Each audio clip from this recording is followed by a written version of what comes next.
दो पंखे हो गए, दो एनर्जी सेवर, एक ट्यूब लाइट, इसी तरह से एक टीवी कर लें या कंप्यूटर कर लें। तो मैं आपको बताऊंगा दोस्तों कि आपको कितने वाट की और कितनी सोलर प्लेट्स चाहिए होंगी, कितने साइज की और कौन सी बैटरी चाहिए होगी, इसी तरह से यूपीएस या इन्वर्टर आपको कौन सा चाहिए होगा और इन तमाम चीजों की कीमत क्या है और ये सारा सिस्टम इंस्टॉल करने के ऊपर आपका कितना खर्च आएगा। अगर आप ये तमाम बातें वाकई में जानना चाहते हैं तो फिर आप इस वीडियो को आखिर तक देखते रहिए। तो सबसे पहली चीज दोस्तों के जैसा कि आपको यहाँ पर नजर भी आ रहा है कि आपको 4 अदद 150 वाट वाली सोलर प्लेटें यानी कि सोलर पैनल्स खरीदने पड़ेंगे। मैंने जो यहाँ पर ये 4 अदद सोलर प्लेट्स लगाई हैं दोस्तों, ये इन्वर्क्स कंपनी के मोनो पर्क टेक्नोलॉजी वाले सोलर पैनल्स हैं और हर एक सोलर पैनल की जो वाटेज है वो 180 वाट है। साइज इसका 150 वाट वाला ही है, लेकिन इसकी जो रेटिंग है वो 180 वाट है। और एक सोलर पैनल की जो कीमत है दोस्तों इस वक्त मार्केट में वो है 8,500 रुपए। तो 4 सोलर पैनल्स आपको 34,000 रुपए में खरीदने पड़ेंगे। और इसी तरह से दोस्तों इन सोलर पैनल से सप्लाई को एक्सट्रैक्ट करके यूपीएस या इन्वर्टर तक पहुंचाने के लिए आपको जो डीसी केबल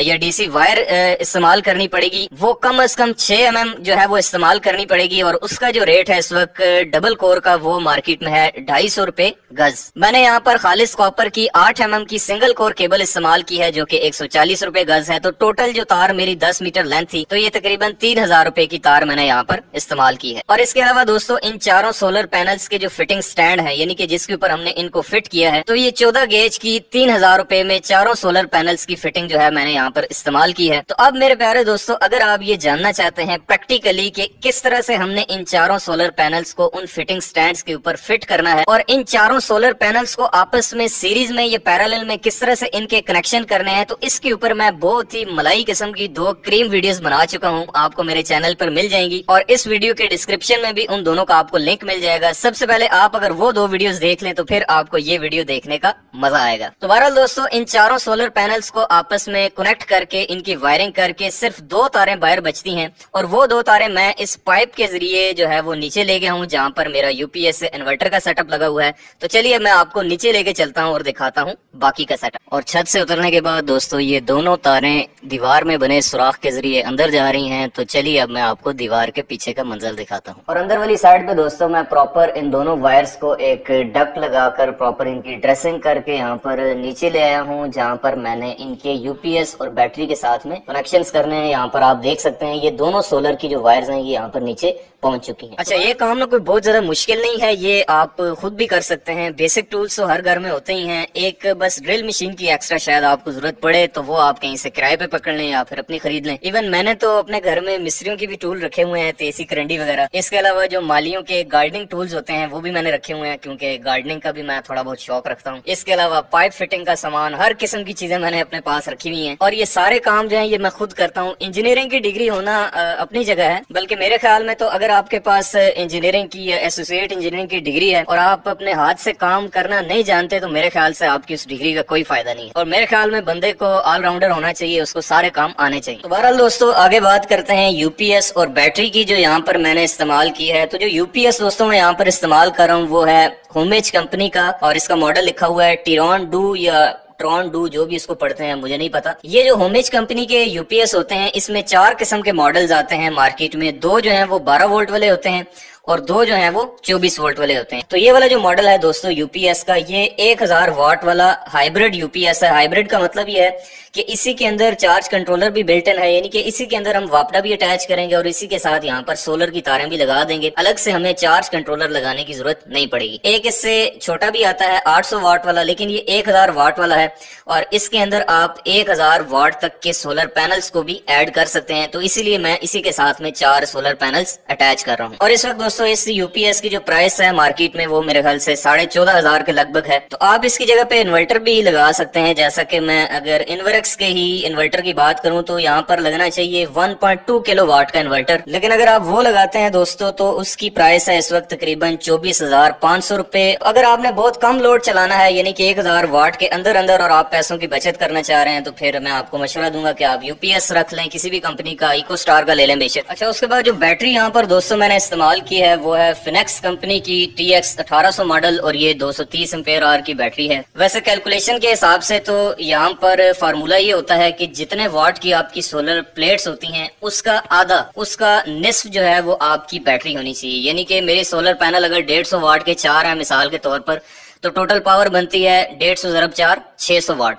तो 600 वाट का आधा यानी कि 300 एम्पेयर आवर कम से कम जो है वो मेरी बैटरी होनी चाहिए थी, यानी कि 150 एम्पेयर आवर की 2 लगानी चाहिए थी। लेकिन चूंकि यहाँ पर बैकअप टाइम जो है वो बहुत ज्यादा नहीं चाहिए, बहुत कम टाइम के लिए चाहिए, तो इसलिए मैंने यहाँ पर 230 एम्पेयर आवर की बैटरी ही इस्तेमाल की है। लेकिन ये याद रखें कि अगर आप 2 बैटरियां इस्तेमाल करते हैं 150 एम्पेयर आवर की 300 एम्पेयर आवर की रेटिंग पूरी करने के लिए, तो फिर आपको उन दोनों को पैरेलल में जोड़ना पड़ेगा, क्योंकि आपका यूपीएस 12 वोल्ट वाला है। अगर आपका 24 वोल्ट वाला मॉडल है तो फिर आपको दोनों को सीरीज में कनेक्ट करना होगा। तो ये जो फिनेक्स TX 1800 है दोस्तों, इस बैटरी की जो प्राइस है इस वक्त वो है तकरीबन कोई 24 से 26 हजार के दरमियान में। रावलपिंडी इस्लामाबाद का मैं आपको रेट बता रहा हूँ, 25 हजार में तकरीबन ये आपको मिल जाती है। और सोलर सिस्टम के लिए मैं आपको मशवरा दूंगा कि अगर आप बैटरी लगाना चाहते हैं और आपके इलाके में गर्मी ज्यादा पड़ती है तो बेहतर है कि आप ड्राई बैटरी के बजाय ट्यूबलर बैटरी का इंतखाब करें, क्योंकि ये ज्यादा टेम्परेचर वाले इलाकों में अच्छा परफॉर्म करती है। उसके बाद मैं आपको बाकी वायरिंग का थोड़ा सा कॉन्सेप्ट दे देता हूँ, और वो ये है कि यहाँ पर ये जो पॉइंट लगा हुआ है दोस्तों बिजली का, यहाँ से मैंने एक वायर डालकर इसी डक्ट के अंदर से गुजार कर यहाँ पर नीचे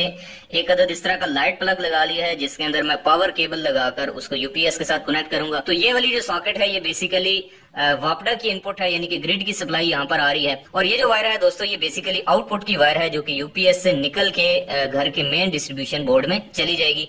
इसको भी मैंने इसी डक्ट के अंदर से गुजार कर यहाँ से बाहर ले गया, और बाहर से फिर ये वायर इस डक्ट के जरिए होती हुई यहाँ से नीचे आगे घर के बोर्ड में चली जाती है। तो चलिए दोस्तों अब आखिर में बात कर लेते हैं कि ये जो सोलर वायर्स आ रही हैं और यहाँ पर यूपीएस भी लगा है, बैटरी भी लगी है, तो इन सारों के आपस में कनेक्शन किस तरह से होने हैं। बिल्कुल थोड़े से आसान से कनेक्शन है, आप खुद भी कर सकते हैं, मैं आपको उसका तरीका बता देता हूँ। उसमें जो सबसे पहला स्टेप है दोस्तों वो ये है कि जब आपके पास सोलर वायर्स आ जाती हैं सोलर पैनल से और आपने उनको इन्वर्टर या यूपीएस के साथ लगाना होता है, तो सबसे जो पहली चीज आपने यहाँ पर अटैच करनी है दोस्तों वो है एक इस तरह का डीसी सर्किट ब्रेकर। ये आप मेरे हाथ में देख सकते हैं कि ये ऊपर लिखा भी हुआ है 63 एम्पेयर का ये सर्किट ब्रेकर है, और इसके ऊपर ये डीसी लिखा हुआ है। यहाँ पर आपने एक चीज का ख्याल रखना है कि बिल्कुल इसी शेप में एसी सर्किट ब्रेकर भी आते हैं जो आपके घर के मेन डिस्ट्रीब्यूशन बोर्ड में जो है वो लगते हैं। तो शेप देखने में बिल्कुल और साइज बिल्कुल इनका एक जैसा होता है, लेकिन एक डीसी सर्किट ब्रेकर में और एसी में फर्क यही होता है कि इसके ऊपर आप देख सकते हैं, ऊपर देखें पॉजिटिव और नेगेटिव टर्मिनल्स की आइडेंटिफिकेशन भी दी हुई है। और आपने इस तरह का एसी वाला सर्किट ब्रेकर सोलर पैनल्स के साथ नहीं लगाना, बल्कि इस तरह का एक डीसी सप्लाई पे चलने वाला डीसी सर्किट ब्रेकर आपने यहाँ पर लगाना है, जो कि सोलर सिस्टम के साथ लगता है। तो मैं यहाँ पर ये 63 एम्पेयर वाला ब्रेकर यूज कर रहा हूँ, और इसको लगाने का तरीका दोस्तों ये है कि यहाँ पर आप देख सकते हैं ऊपर पॉजिटिव लिखा हुआ है और दूसरी साइड पे नेगेटिव लिखा है, लेकिन अगर आप नीचे वाली साइड पे देखें तो इसके नीचे नेगेटिव लिखा हुआ है और अपोजिट साइड पे पॉजिटिव लिखा हुआ है। लेकिन आपने जो कनेक्शन करने हैं दोस्तों वो इस तरह से करने हैं कि अगर सोलर पैनल से जो इनपुट आ रही है पॉजिटिव वायर, वो अगर आप इधर लगाते हैं तो फिर जो पॉजिटिव आउट करनी है वो आपने इस जगह से करनी है, ना कि इस जगह से। ये ना हो कि आप पॉजिटिव यहाँ से इन करके यहाँ से आउट करें और उसके बाद आपका यूपीएस इन्वर्टर जो है वो जल जाए। तो आपने एक वक्त में या तो ऊपर वाली आइडेंटिफिकेशन फॉलो करनी है या फिर नीचे वाली आइडेंटिफिकेशन फॉलो करनी है। तो मैं पॉजिटिव टर्मिनल सोलर पैनल का यहाँ लगा लेता हूँ और नेगेटिव यहाँ पे लगा लेता हूँ। तो ये आप देख सकते हैं दोस्तों को मैंने सोलर पैनल से आने वाला पॉजिटिव टर्मिनल इस साइड पे लगा दिया पॉजिटिव में, और नेगेटिव लगा दिया नेगेटिव में। अब मैं इस ब्रेकर को यहाँ पर इसकी फिटिंग के ऊपर माउंट कर लेता हूँ। और ये जो डीसी सर्किट ब्रेकर है दोस्तों ये 32 एम्पेयर और 63 एम्पेयर की रेटिंग में जो आता है, इसकी जो प्राइस है इस वक्त वो तकरीबन 2500 के आसपास है।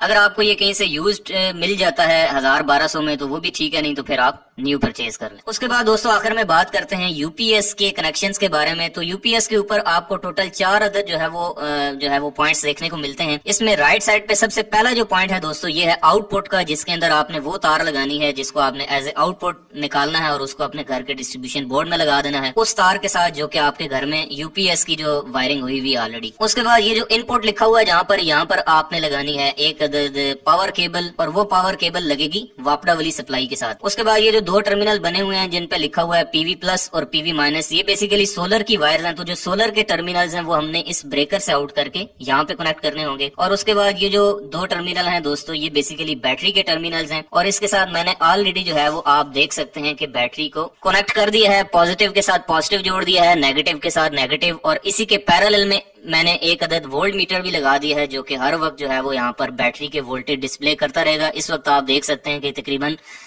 12.9 तकरीबन 13 वोल्ट जो है वो बैटरी के ये शो कर रहा है। तो ये भी आप लगाना चाहें तो लगा सकते हैं, ये आपको 200 का डीसी वोल्ट मीटर बाजार से मिल जाएगा। तो प्यारे दोस्तों बैटरी हमने कनेक्ट कर दी, उसके बाद हम लगाते हैं यहाँ से एक पावर केबल वापडा की सप्लाई के साथ और इसको लगा लेते हैं यहाँ पर एज ए यूपीएस की इनपुट। तो ये पावर केबल भी मैंने यहाँ पर अटैच कर दी। उसके बाद दोस्तों लगानी है हमने आउटपुट वाली साइड। तो यहाँ पर आप देख सकते हैं दोस्तों, मैंने सिर्फ एक तार इस्तेमाल की है फेज, यानी कि लाइव वायर मैंने यूज की है। न्यूट्रल मैंने अटैच नहीं की क्योंकि वो पहले से कॉमन होती है। तो अगर आप यूपीएस से न्यूट्रल भी निकाल के यूज करना चाहते हैं तो आप कर लें, ना भी करें तो कोई फर्क नहीं पड़ता। तो यहाँ से आपने एक चीज का ख्याल करना है कि जिस साइड पे इसका एल लिखा हुआ है, यहाँ पर ऊपर लिखा होता है लाइव, न्यूट्रल और अर्थ, तो आपने इसको इस पोजीशन से लगाना है कि लाइव के साथ लाइव ही आए, न्यूट्रल नहीं आनी चाहिए। तो मैं इसको भी जो है यहाँ पर आउटपुट वाले सेक्शन में इसको लगा लेता हूँ। वापडा वाली इनपुट भी हो गई, बैटरी भी अटैच हो गई, आउटपुट भी अटैच हो गई। अब आखिरी काम है दोस्तों कि हमने आखिर में 2 अदद सोलर पैनल की जो तारें हैं वो यहाँ पर कनेक्ट करनी है। तो यहाँ पर दोस्तों आपने सोलर की वायर्स इसके साथ अटैच करते वक्त 2 चीजों का ख्याल रखना है। पहली चीज, ये ब्रेकर पहले अभी आप देख सकते हैं ऑफ पोजीशन में है, और जिस साइड के ऊपर मैंने ऊपर यहाँ पर पॉजिटिव वायर अटैच की थी उसी की नीचे वाली साइड से मैंने पॉजिटिव आउट की है। और अब ये पॉजिटिव मैं यहाँ पर लगाऊंगा पीवी पॉजिटिव जिसके ऊपर लिखा हुआ है। इसको अगर आप उल्टा लगाते हैं तो बस ये आपके पास एक ही मौका होगा, उसके बाद आपका यूपीएस जो है वो खराब हो सकता है। तो मैं यहाँ से इसके ये नट खोल लेता हूँ और उसके बाद पॉजिटिव के साथ पॉजिटिव और नेगेटिव के साथ नेगेटिव अटैच कर लेता हूँ। उसके बाद मैंने इस डक्ट को कैप लगा के ऊपर से कवर कर दिया है और अब मैं इस ब्रेकर के ऊपर इसका कवर चढ़ाकर इसको जो है वो बंद कर देता हूँ और उसके बाद मैं आपको यूपीएस ऑन करके दिखाता हूँ। फाइनली दोस्तों हमारा ये सारा सेटअप तैयार हो चुका है। तो चलिए अब मैं इसको ऑन करता हूँ। सबसे पहले हमने यहाँ से जो वापडा की सप्लाई है उसको ऑन कर लेना है, जिसको हम ग्रिड की सप्लाई भी कह सकते हैं। और उसके बाद दोस्तों हमने ये करना है कि हमने सोलर वाले ब्रेकर को भी ऊपर करके ऑन कर देना है। तो यहाँ पे दोस्तों मैं आपको इसकी करंट वगैरह भी चेक करा देता हूँ। तो इस वक्त सोलर से जो करंट आ रही है इस वक्त वो हमारी तकरीबन कोई 35 एम्पेयर के आसपास है, 35 एम्पेयर। इसका मतलब यह है कि हमारी एक प्लेट जो है वो तकरीबन 8.25 एम्पेयर या 8.5 एम्पेयर के करीब करंट बना रही है। और इस 34 एम्पेयर में से बैटरी कितने ले रही है वो देख लेते हैं। तो बैटरी तकरीबन 15 एम्पेयर बैटरी ले रही है और बाकी जो बच गए हैं दोस्तों वो जा रहे होंगे लोड की तरफ। तो लोड पे देख लेते हैं कितनी है। जी हाँ, तो ये 2.49 2.5 एम्पेयर करंट जो है, तो वो जो बाकी 15 एम्पेयर बच रहे हैं दोस्तों वो बेसिकली एसी में कन्वर्ट होकर वापस लोड की तरफ जा रहे हैं। यानी कि जितनी करंट हमारे पैनल्स बना रहे हैं, ये देखें अब तकरीबन ये 35 से ऊपर चली गई है। यानी कि एक जो मेरा पैनल है वो 9 एम्पेयर के करीब करंट बना रहा है, क्योंकि मैंने आपको बताया है कि ये पर्क टेक्नोलॉजी वाले सोलर पैनल हैं। यानी कि जो 35 एम्पेयर टोटल करंट बन रही है दोस्तों, उसमें से 15 के ऊपर बैटरी चार्ज हो रही है और बाकी 15 डायरेक्ट लोड को जा रहे हैं। तो अब आखिर में दोस्तों मैं आपको इसकी टोटल कॉस्ट का आइडिया दे देता हूँ कि अगर आप सेम टू सेम यही सेटअप अपने घर में इंस्टॉल करना चाहते हैं, 4 180 वाट की प्लेटें, साथ में ये वाला यूपीएस और ये वाली बैटरी, तो फिर आपको ये कितना तकरीबन जो है वो खर्चा आपका हो जाएगा। तो दोस्तों वही मैंने आपको पहले भी बताया है कि 34,000 की 4 प्लेटें आपको मिलेंगी। इसके अलावा ये बैटरी आप कर लें 25,000 की, इसी तरह से 14,000 का आपका यूपीएस हो गया। और इसके अलावा आपकी सोलर प्लेटों की फिटिंग और ये सोलर की वायर्स और डक्टिंग और ये सारी चीजें मिलाकर अप्रोक्सीमेटली जो है वो आपका ये तकरीबन 80-85 हजार तक ये आपको कॉस्ट कर जाएगा। ये भी उस सूरत में जब आप इसको खुद इंस्टॉल करते हैं। अगर आप ये किसी और से लगवाते हैं तो फिर इतने से काम का मेरे ख्याल से कम से कम भी 7-8 हजार रुपये आपसे चार्ज किया जाएगा। तो ये टोटल सारा मिला के तो ये सारा सेटअप जो है तकरीबन कम से कम भी ना आपको 90,000 तक का पड़ जाएगा। तो प्यारे दोस्तों मैं उम्मीद करता हूँ कि ये सारी बातें आपको जो है वो समझ आ गई होंगी।